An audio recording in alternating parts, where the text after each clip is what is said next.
It's time to play the grid! Cyrus! Killer! Scorpion is the winner! Ice! Great shot! Trixie! Kahasu! Keep it up! You're doing great! Oh, I love it! Whoa! Did you see that? Bingo! Wes! April! Flint! Look at me! Oh! That's gotta hurt! Outstanding! Phenomenal! Booyah! What a great game that was! And remember, folks, it's all an illusion!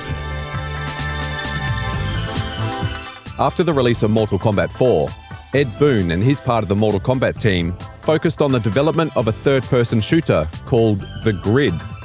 The game was released in the arcades in the summer of 2000, with several tournaments taking place shortly after the release.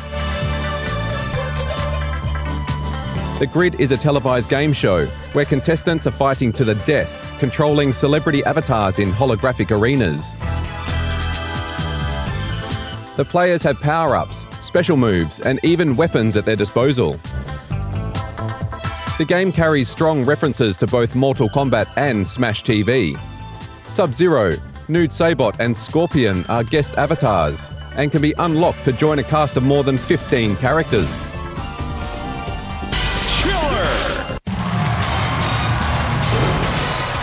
Powered by the second generation of the Zeus hardware, this title features not only advanced graphics and higher resolution, but also supports multiplayer matches for up to 6 machines and a saving feature. The Grid is Midway's last arcade game and marks the end of an entire era for the company. In spite of the developer's desire, it has not been ported to any home system and is currently only remembered by its hardcore fans.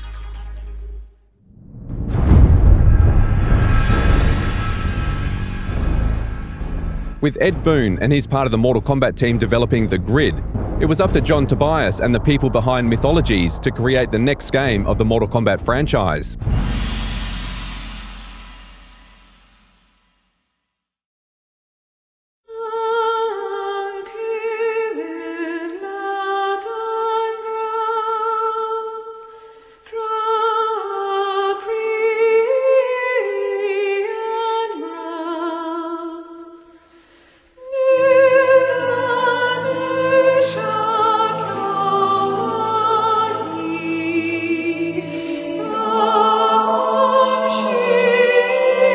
In 1997, one soldier achieved worldwide fame by being the main character of a game that offered a never-before-seen gameplay tactics, intriguing story, and fast-paced action.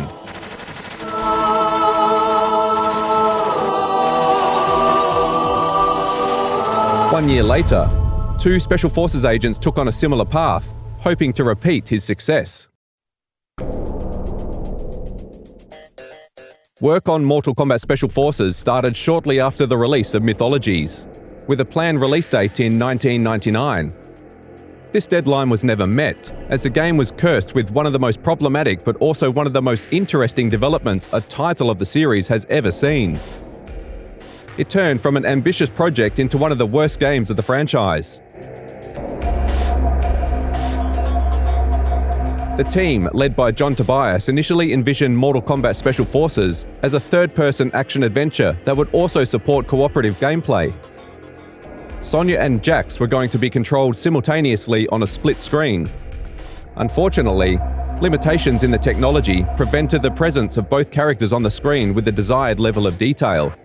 As a result, the idea was dropped in favour of the ability to choose and play as one of the 2 characters. Development for the title was made on top of complex gameplay and story ideas, which involved serious branching narratives that was going to depend not only on the selected character, but also on the decisions made by the player. According to Tobias, a player could go through the whole game several times without seeing everything it has to offer. Shocking, isn't it?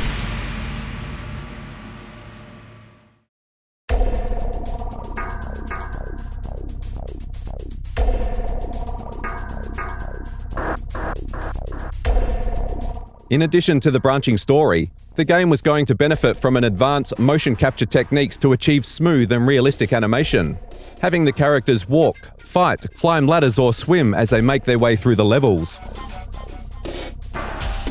Similar to Tomb Raider, the game was going to offer different puzzles, which the player would need to solve in order to progress further.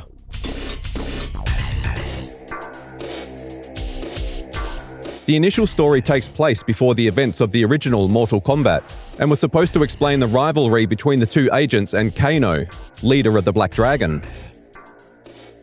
The first missions were going to offer a pure military feeling and be set in the real world, with supernatural elements being introduced slowly as the player progresses into the game, where they'll learn of the Outworld and meet characters such as Raiden and Shang Tsung.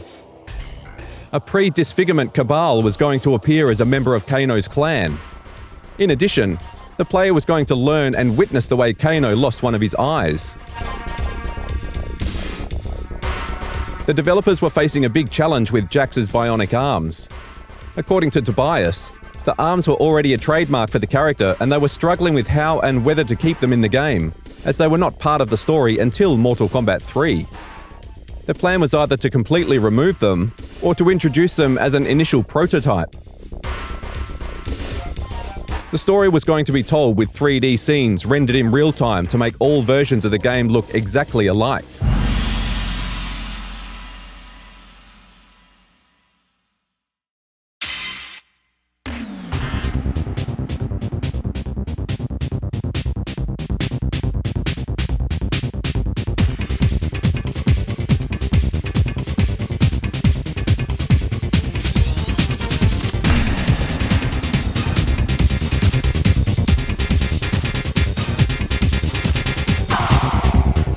Mortal Kombat Special Forces was first shown to the public at E3 in 1999.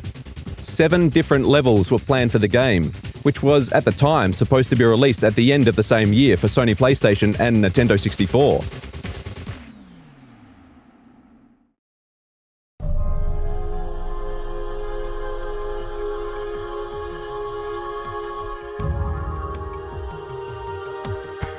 Several months after the show, John Tobias and a few other members of the team left Midway to pursue other career opportunities. Among the stated reasons was a desire from the group to take ownership of the products that they were creating. Fans were devastated when the news was officially announced, and many stated that Mortal Kombat will never be the same without one of its original creators.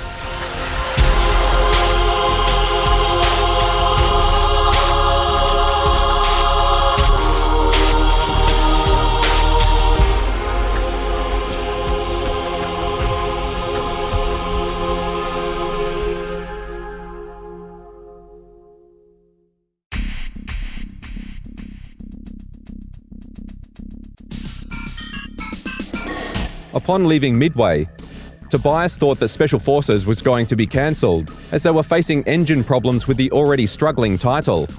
Their departure caused a significant delay in the development of the game, and additional team members were brought in to finish the game. In May 2000, the title appeared at E3 for the second time, but significantly crippled. Sonya was removed as a playable character, and the branching plotline was replaced in favour of a strictly linear story. The Nintendo 64 version was also scrapped.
The game was released in the summer of 2000 for the reduced price of $20. Sonya had been completely removed from this final version, together with most of the planned story. Characters like Raiden and Shang Tsung do not appear at all. However, the 3D models of several of the planned characters, including Kabal, are used in the game, but the characters themselves are never mentioned by name, nor play any part in the story. Jax's arms and Kano's cybernetic eye also remain unexplained. Starting with Special Forces, Kano's heritage was officially changed from the original American-Japanese to Australian because of Trevor Goddard's well-received interpretation of the character in the original movie. In this and in all future games, Kano's design closely resembles the look of the actor. 4 characters were added to the ranks of the Black Dragon to assist Kano in his schemes. No Face. This highly disfigured clan member possesses extensive knowledge of incendiary and explosive devices. Tazia, a skilled fighter and an expert swordswoman. Jarek, the only one of the 4 who has appeared in previous installments of the franchise. Tremor. This ninja fighter was originally planned for Mortal Kombat Trilogy as a playable member of the Lin Kuei, but did not make the final cut. In Special Forces, the loyalty of the Earthquake Ninja lies with Kano. A new female agent named Gemini is introduced to assist Major Briggs in his mission. She is his base operative and delivers important information from the headquarters of the Special Forces Agency.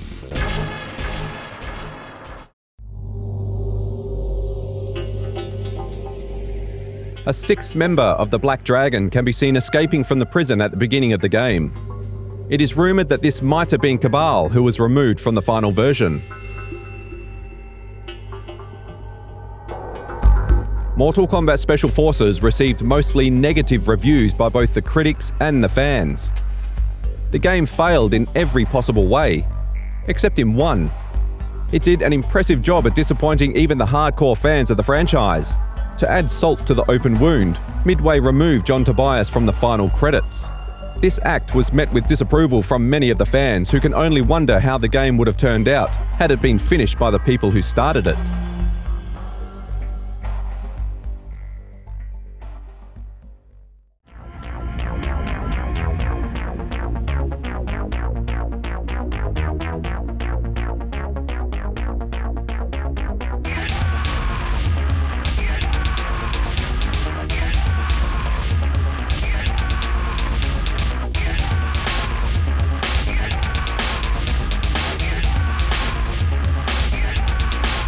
Mortal Kombat, Federation of Martial Arts. In the summer of 2000, Threshold Entertainment launched Mortal Kombat Federation of Martial Arts, an interactive web series released exclusively on the official website of the franchise.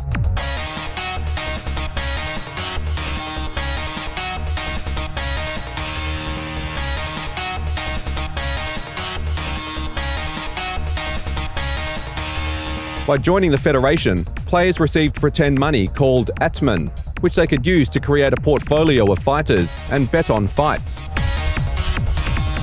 Each Friday, a new fight scene between 2 characters was released. Different prizes were given to those who had the most money. The series continued for several months, after which it was cancelled without an official reason. The story was presented mostly in the form of news reports, which were published on the website. Later episodes did, however, introduce some story elements. Several actors from the movies and the TV series returned to reprise their roles. For other characters, either new actors or archive footage was used. During the short run of the series, it was reported that there are plans to bring Federation of Martial Arts to the small screen. The idea never reached actual development, and no TV episodes were ever produced.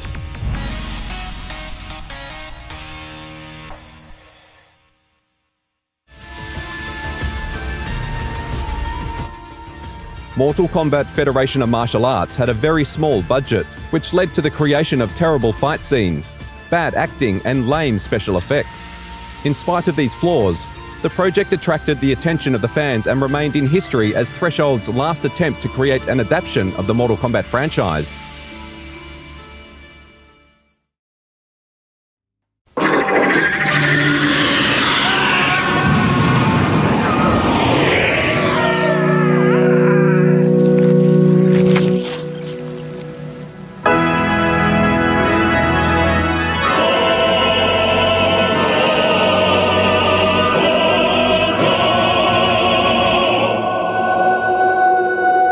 In 2001, Nintendo launched its next-generation handheld system, the 32-bit Game Boy Advance.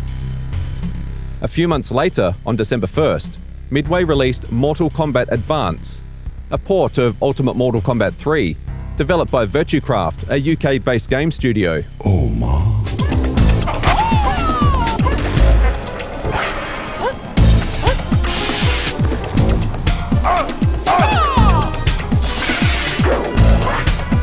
That was fun!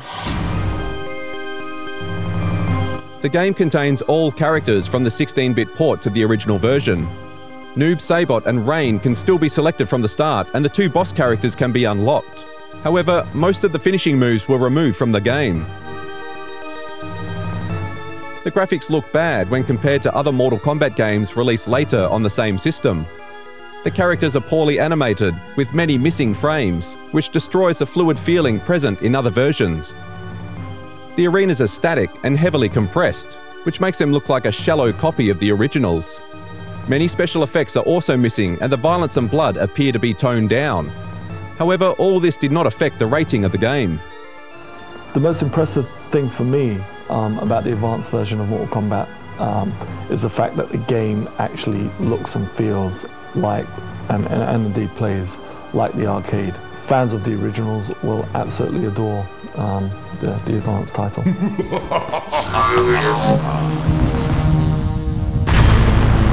Fatality. Oh, well. The sound quality is good, but the missing and the misplaced tracks make this port sound odd and different from the other versions. The worst part of the game is its gameplay. The unresponsive controls, the inadequate artificial intelligence, and the poorly implemented moves make this port almost unplayable. Friendship. Gamers were excited when the game was initially announced, only to be disappointed when the final product was released.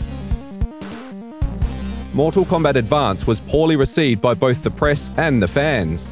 Whether it was due to a short deadline, or developers' incompetence, or both, the fact remains, Mortal Kombat Advance had the potential to become the best handheld version of Mortal Kombat.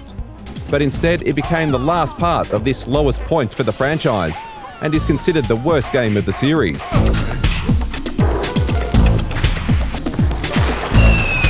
That was pathetic.